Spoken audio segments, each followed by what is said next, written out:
여러분 안녕하십니까. 날이 바뀌어서 12월 2일 새벽이 되었습니다. 전은식입니다. 사필 규정이란 말이 생각나는 밤입니다. 어제 오후 4시 30분 서울행정법원은 윤석열 검찰총장의 손을 들어주었습니다. 판결 내용은 이렇습니다. 판결 선고 후 30일까지 직무집행정지 명령의 효력을 집행정지하라. 집행정지의 가처분 신청 사건에서 이긴 윤 총장은 어제 오후 업무에 복귀했습니다. 이 대검청사 1청으로 출근한 윤 총장의 첫 마디가 이렇습니다.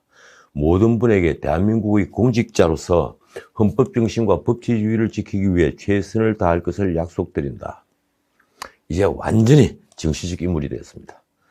앞서 윤 총장은 절차적 권리와 방어권 보장을 위해 오늘 열기로 한 징계위원회 연기를 요청했는데 법무부는 4일 금요일로 연기했습니다. 고기영 법무부 차관이 사표를 제출하고 수리를 했다는데 차관이 없으니 징계위원회를 열 수 없겠죠. 고 차관은 지난달 30일 윤 총장에 대한 징계위원회에 자신이 위원장으로 참석할 수가 없다며 추 장관에 대한 항명 차원에서 사표를 제출했다고 하는군요. 윤 총장은 출근 직후에 준비된 이메일을 전국 검찰 공무원들에게 보냈습니다. 헌법 가치와 정치적 중립을 지키는 국민의 검찰이 되도록 다 함께 노력하자. 정치적 중립이란 말이 유난히 크게 들립니다. 또 내년 1월 시행되는 검경 수사권 조정 등 형사사법 시스템의 대변화에 대비하자는 주문도 잊지 않았습니다.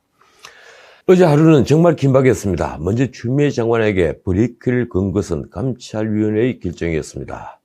어제 열린 감찰위원회는 사실 열려다가 열지 않겠다가 할 수 없이 다시 연 것이죠. 그 감찰위원회는 추 장관을 궁지에 몰아넣었습니다. 윤 총장에 대한 징계 청구와 직무 배제 조치 그리고 수사 의뢰가 모두 부적절을 하다는 권고안을 만장일치로 낸 겁니다. 11명 중에 7명이 참석했더군요. 감찰위원회는 오전 10시부터 3시간 15분가량 열렸는데 징계 절차상 흠결이 있다는 윤석열 총장 측의 주장을 그대로 받아들였습니다. 언론은 감찰위원회가 오늘 2일 열기로 했던 검사징계위원회의 개최를 연기하라는 공고안을 낼 것인지 관심을 기울이는데 그 공고안은 나오지 않았습니다. 이날 감찰위원 윤 총장 징계의 힘의와 관련해서 죄가 되지 않는다는 의견을 냈는데 감찰 보고서에 그 내용이 삭제됐다고 폭로를 했던 법무부 파견검사 이정화 검사가 참석해서 위원들 질의에 응했습니다. 문제는 감찰위가 추 장관이 지금까지 벌인 직무 배제부터 징계 청구 그리고 대금의 한 수사 의뢰가 모두 부적절하다고 한 결정입니다. 이 결정이 물론 구속력은 없습니다. 그러나 직무정지, 효력정지, 가처분 사건을 심리하는 행정법원과 징계위원회에 영향을 미칠 수밖에 없겠죠. 특히 징계 청구 자체를 부적절하다고 기일했는데 징계위원회가 윤 총장에 대한 징계를 강행하기가 이제 난감해졌습니다. 징계위원회 자체가 추 장관이 임의로 구성하는 위원회이기 때문에 더욱 그렇죠. 게다가 말씀드렸다시피 위원장을 맡아야 하는 법무부 차관보다 항명성 사표를 냈으니 말입니다. 놀라운 건 법무부의 반응입니다. 법무부는 감찰위원회의 공고안에 대해 적법한 절차에 따라 감찰이 진행됐다고 강변했습니다. 이 법무부는 윤 총장에게 여러 차례 소명 기회를 부여하기 위해 노력했으며 징계 혐의가 인정되어 검찰총장에 대한 징계 청구를 했다고 했습니다. 그러면서도 향후 징계 절차 과정에서 감찰위원회의 권고사항을 충분히 참고하겠다고 했더군요. 자, 이제 다시 처음부터 짚어보죠. 요즘 신문 방송에 추미애라는 이름이 하루에 몇 번이나 등장할까요? 그거 셀 수 있는 사람 대한민국에 없을 겁니다. 그만큼 많습니다. 추 장관은 올 1월 입각 이후에 끊임없이 뉴스의 중심에 서 왔습니다. 지금 그녀는 다 아시다시피 검찰총장의 직무를 정치시키고 징계한다는 헌정사상 초유의 일을 벌이고 있습니다. 국민들은 그 바람에 다른 문제를 다 잊고 있을 정도입니다. 조 바이든 당선으로 인한 대외외교 현안도 566조 내년 슈퍼예산도 심지어 전세 대란, 월세 대란도 종부세 폭탄도 추윤 대전이 몰고 온 폭풍에 휩쓸려버린 형국입니다. 솔직히 검찰총장 징계와 수사는 일개 장관의 결심에서 벌일 수 있는 일은 절대 아니죠. 어제 문득 이런 의문이 들더군요. 왜 문재인 대통령은 윤석열을 띄우는 역발상을 하지 못할까? 그것이야말로 문 대통령에게 가장 안전한 하산길이며 친문, 비문 모두를 평화롭게 할 실의 한 수일 터인데 왜 그는 발상의 전환을 하지 못했을까? 그 역발상을 하지 못할 정도로 윤 총장은 지금 문 대통령에게 눈에 가시가 되어 있습니다. 그게 말이 되느냐고요? 어차피 윤석열도 문 대통령의 사람입니다. 그는 박근혜 전 대통령을 수령에 빠뜨리면서 문 정부 입등 공신이 됐습니다. 그들에게는 개국 공신이죠. 그가 박영수 특검을 삼성 특검으로 만들면서 묵시적 청탁이라는 논리로 박 전 대통령을 뇌물죄로 몰아가지 않았다면 과연 탄핵이 가능했을까요? 그리고 문 정부가 출범할 수 있었을까요?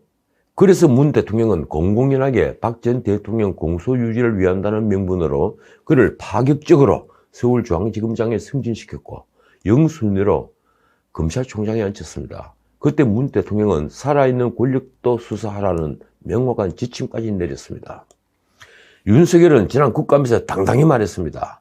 총선 이후에 민주당에서 사퇴하라는 메시지가 나왔을 때 대통령이 적절한 메신저를 통해서 흔들리지 말고 임기를 다하라 이렇게 얘기했다.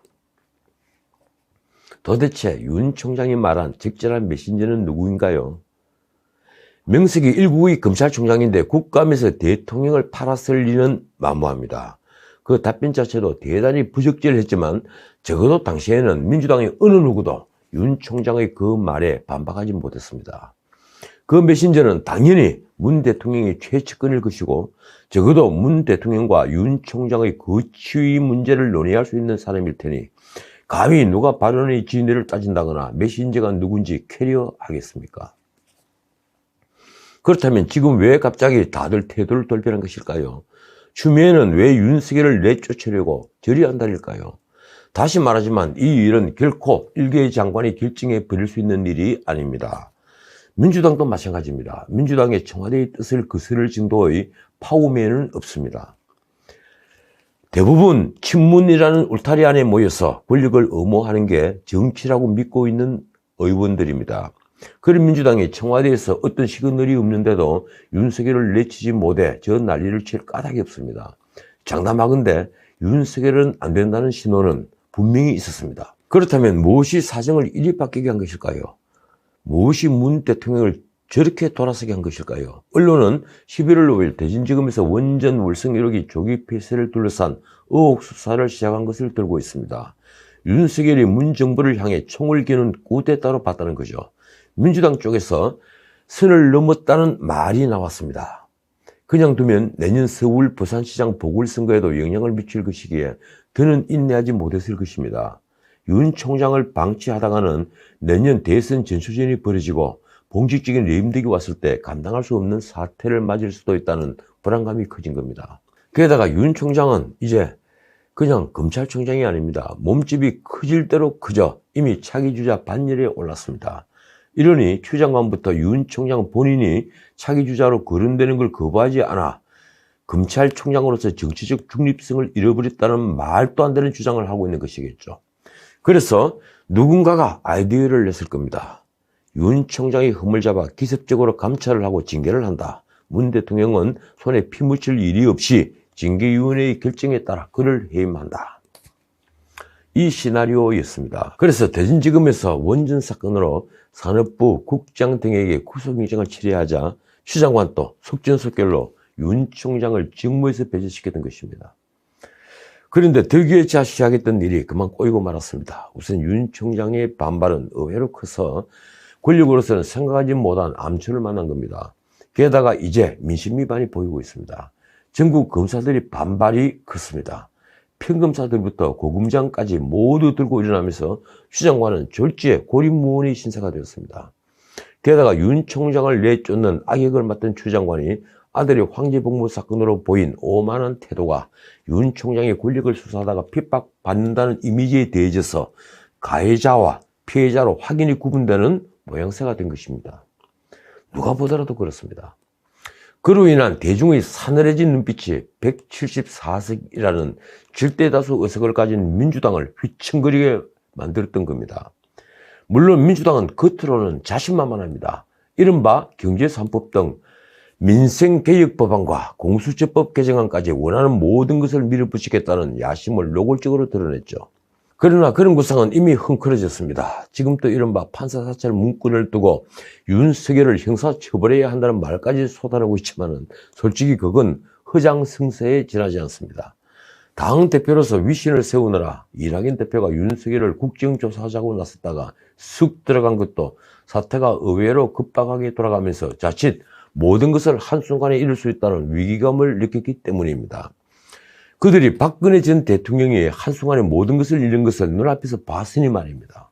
어쨌든 아직까지 민주당은 반드시 윤 총장을 찍어내고야 말겠다는 결의에 차 있는 듯 합니다. 윤석열 찍어내기가 이제 검찰개혁의 대미처럼 보일 정도가 됐습니다. 검찰이 힘을 뺀다는 그런 검찰개혁 열망에는 검찰 조사를 받다가 목숨을 버린 노무현 전 대통령으로 인한 구원도 작용했겠죠. 더군다나 문 대통령 퇴임을 생각한다면 설사 민심 위반이 좀 있더라도 권력은 검찰만은 바꿔놓는다는 결심을 바꿀 것 같지는 않습니다. 그래서 월요일 청와대 수석보좌관 회의에서 문 대통령의 말이 나왔던 겁니다.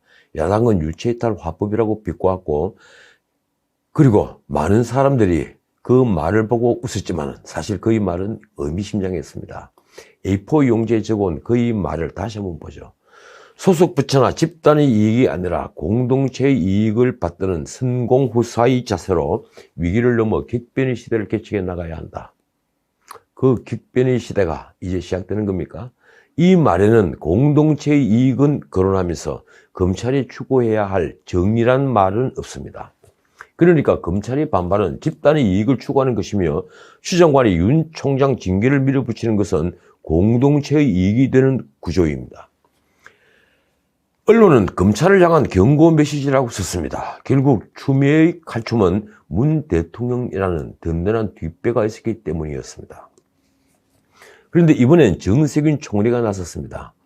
그는 국회의장까지 지낸 분이죠.